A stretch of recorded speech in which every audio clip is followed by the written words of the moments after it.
Gandang gabi mga ka-curious. Power upgrade ba nagamit ang relay? Susuportahan po natin yung mga content ng iba na mga kaibigan nating vlogger na pinopromote nila ang power upgraded sa kanilang mga motor na gamit ang relay. Totoo po ba yon? Kayo na po ang humusga. Yung power upgrade po, maganda.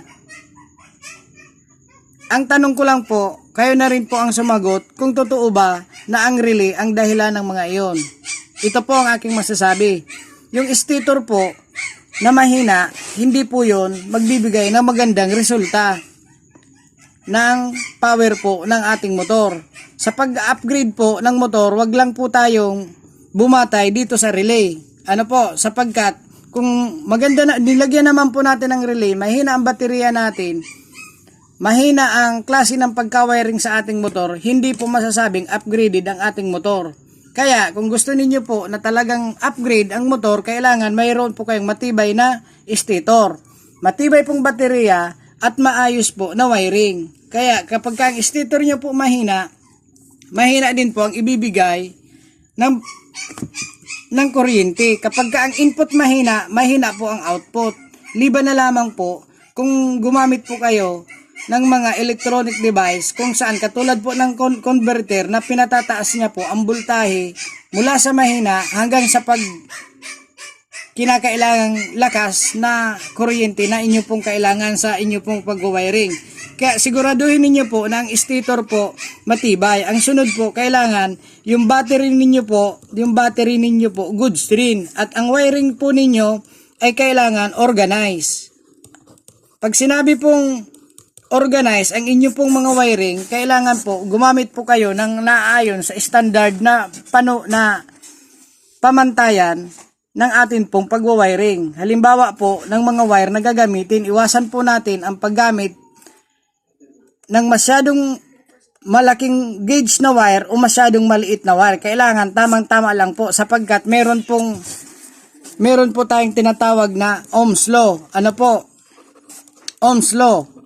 Kapag ginamitan po natin ng matibay na wire o mas malaking wire doon sa kinakailangan natin sa accessories na hindi naman kailangan, apektado. Ano po yung Ohm's Law? Ang Ohm's Law po ay ganito po.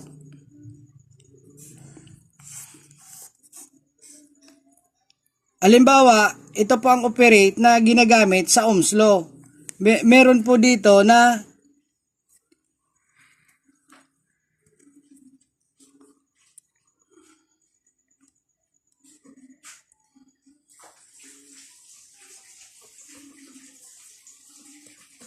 ito po ay nagre-represent po ito sa amperahe ng atin pong amperahe po ng ating ito po ay tungkol sa amperahe at ito naman pong R sa resistance po ng ating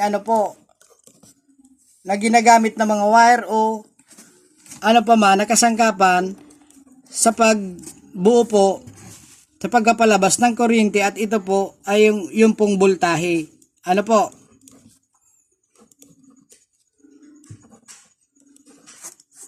Kaya mahalaga po na dito po sa pag-organize po natin ng ating pagwawiring, ito pong Ohm's Law, kailangan masunod po ito mga kondisyon para magkaroon po ng power upgrade sa inyo pong mga motor.